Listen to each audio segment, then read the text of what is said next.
On a quiet street after sunset, a porch light glows over 2 coffee mugs, and one uncomfortable truth: political differences in relationships can feel louder than love. You want connection, but the news crawls under the door like a draft. Tonight, you're here to see if a warmer room is possible. Welcome to Whispered Hearts, English, where we make space for hard conversations to soften. Picture a couple many Americans might recognize. She keeps a yard sign in the garage and brings it out around election season. He winces at yard signs but canvasses for local school funding. They share a dog who senses when voices rise, and a Saturday ritual of pancakes and blueberries. Most days what matters is who grabs the milk and who makes the call to grandma. It isn't the topics that break trust. It's what happens on the way to them. The eye roll at the kitchen island. The quick, sharp summary of your partner's beliefs that misses their heart by a mile. Research shows that when discussions turn into identity threats, bodies sprint faster than minds. Have you noticed your pulse speeding up before your words do? Before we go further, place a simple image in your head. There's a thin line taped across your living room floor. On one side are conversations that bring you close. On the other side are conversations that drain the day's warmth. Where is that line for you right now? If you drew it, what would it keep out, and what would it invite in?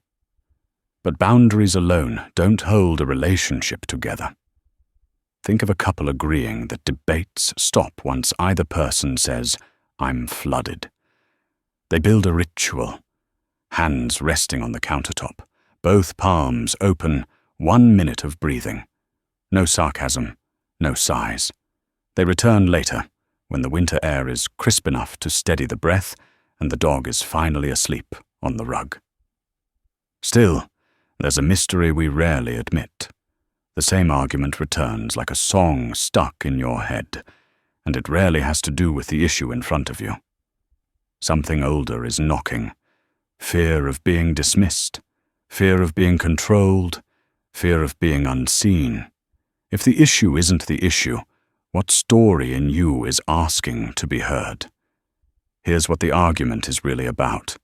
When couples step back, many find they want the same horizon: a safe home, dignity for their families, a neighborhood where kids can ride their bikes, and a local park that feels like a second backyard.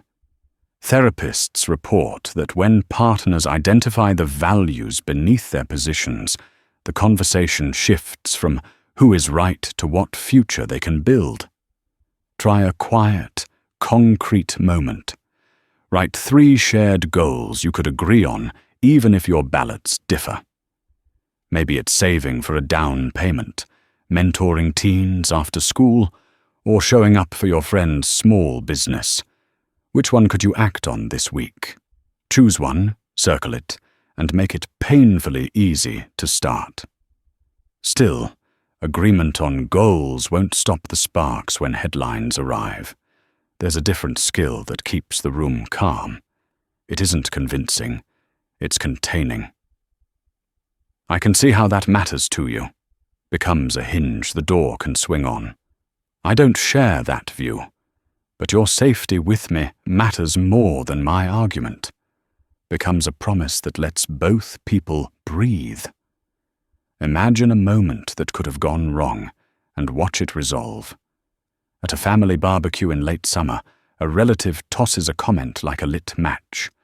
Your partner stiffens, shoulders rise, face hardens. You meet their eyes, touch their wrist and say, "Do you want to step out for a minute?" Outside, under the hum of cicadas and a pink sky cooling toward evening, you offer water first and opinions later. Repair starts small and specific. I got defensive. I felt cornered. I'm sorry for the tone. Opens the window. Next time, I'll say I'm flooded and ask for a pause. Creates airflow.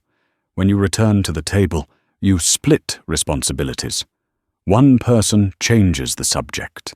The other offers a gentle distraction, maybe a story about last week's Little League game. Where could you practice a repair tonight, even if the topic isn't politics? But respect is easier when you understand the story behind a stance. Every position carries a biography. Maybe you grew up in a coal town where jobs vanished overnight and people learned to distrust promises. Maybe your partner's parents fled a country where civic silence was a survival skill. One of you remembers a teacher who championed debate club. The other remembers a landlord who never fixed the heat. These histories padlock our views until someone passes us the key of curiosity. Try a 5-minute interview tonight. Set a timer, then ask, "Can you tell me the first time you felt strongly about this?" Listen for images. The smell of old gym floors, the sting of a slammed screen door, the echo of a radio talk show in a car on a long commute. When the timer ends, switch roles and repeat. What surprised you most in what you heard? Yet even empathy wobbles without rituals that bring you back. Couples thrive on reliable signals. A morning coffee check-in at the kitchen window, while the spring rain dots the glass. A short walk after dinner, where you hold hands and name one good thing the other did that day. A no headlines in the bedroom boundary that protects both sleep and tenderness. These rituals stack like bricks until your home feels solid again. Consider a media diet built for mental health, not just information. Decide when you'll read news and when you'll put the phone face down. Choose 2 trustworthy sources and let the rest go. Research shows your nervous system will thank you with steadier evenings. What is one news boundary you could test for 7 days? If you're here, whispered hearts. English is your place to exhale and belong. This channel is where differences are held with care, where you're not asked to choose between loving your partner and honoring your convictions. We're a community that believes steadiness is teachable. You don't have to carry the weight alone. Let's go deeper into the language that turns down the heat. When a tough topic starts, try this path. Begin with your feeling, not your verdict. "I'm anxious about how this affects our family," invites care, while "that policy is ridiculous" invites battle. Then ground the moment in your bond. "I am with you, even if I'm not with this idea." Can you hear how the floor steadies beneath both of you? Add a second move that therapists often recommend. Reflect back what you heard before, replying. Keep it short. You're worried about fairness at work, and you want people to be safe, is a 30-second bridge. Then ask, what would feeling heard look like right now? When people feel seen, they argue less to prove they exist. But what about the moments you're sure you're right? Conviction matters, but love survives through humility. You can vote your conscience and still choose a tone that dignifies your partner. You can celebrate a victory without taunting a loss, much like cheering at a high school game and still helping the other team pick up their gear afterward. Think of a 4th of July picnic where the fireworks are loud, but your words remain gentle. Election seasons push every button at once, so plan for the weather. Create a shared storm plan before the winds pick up. Decide your debate-free days, your quick exit lines for volatile gatherings, and your reset ritual for the evening after results arrive. Would a special breakfast the next morning help you reconnect? What else would remind you that your life together is bigger than a scoreboard? There's one more quiet practice that saves couples from spiraling. After a heated talk, schedule 10 minutes of aftercare. Not punishment. Care. Sit on the front steps and let the night air cool your skin. Make tea. Touch without words.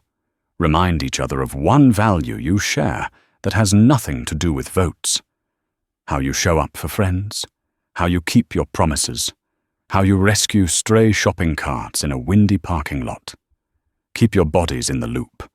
Agree on a signal for overwhelm, a hand to the chest, a glance to the hallway, a phrase like yellow light.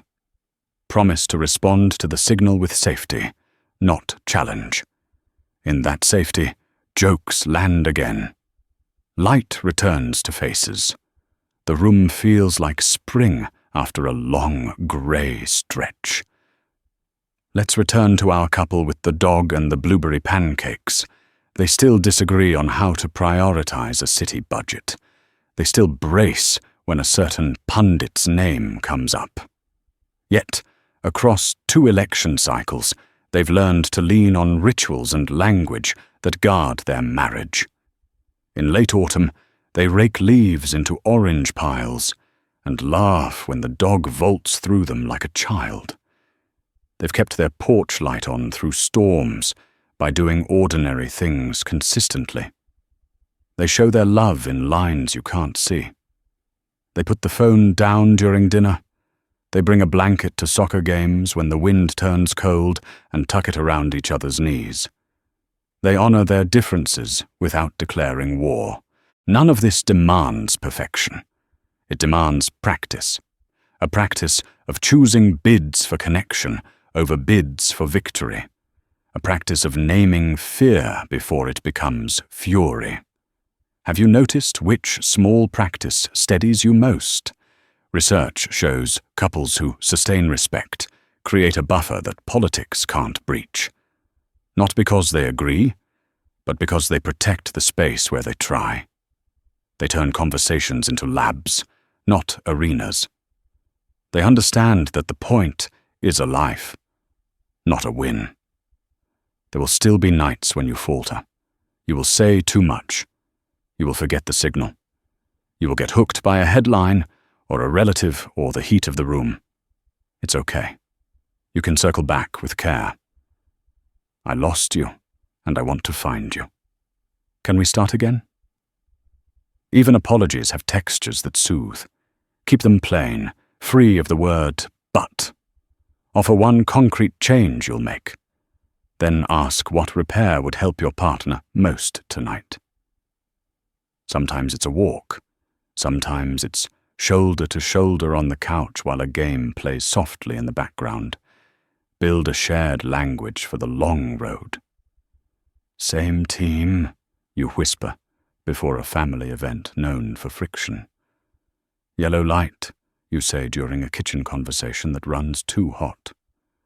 Hold me, you ask when the world outside feels loud and the walls carry echoes. These words become a rope you both can grip in the dark. Your home can be a refuge that honors your differences and magnifies your care. Let the seasons teach you. In winter, breathe the crisp air and watch how exhale fogs then disappears. In spring, step outside and smell the wet earth, how it promises growth you can't see yet. In summer, sit on the stoop while the street cools and talk about next year's plans. In autumn, walk under a canopy of red and gold and compliment the light on your partner's face. As you practice, your nervous systems learn a different dance. Your shoulders drop faster. Your jaw unclenches sooner. Your voice gains warmth even when your words carry weight. Slowly, respect becomes your native language. We are not erasing beliefs here. We're elevating the bond that carries them. We're letting love define the rules of engagement, so convictions do not scorch the ground. If your relationship is a house, then you are fortifying the beams: communication, ritual, repair, and shared purpose. If your courage wavers, return to this promise. You do not have to become the same person to remain on the same path. You only have to keep walking toward each other when the road curves. And you only have to ask, again and again, what would care look like right now? Before we end, pause and check your body. Are your hands a little looser?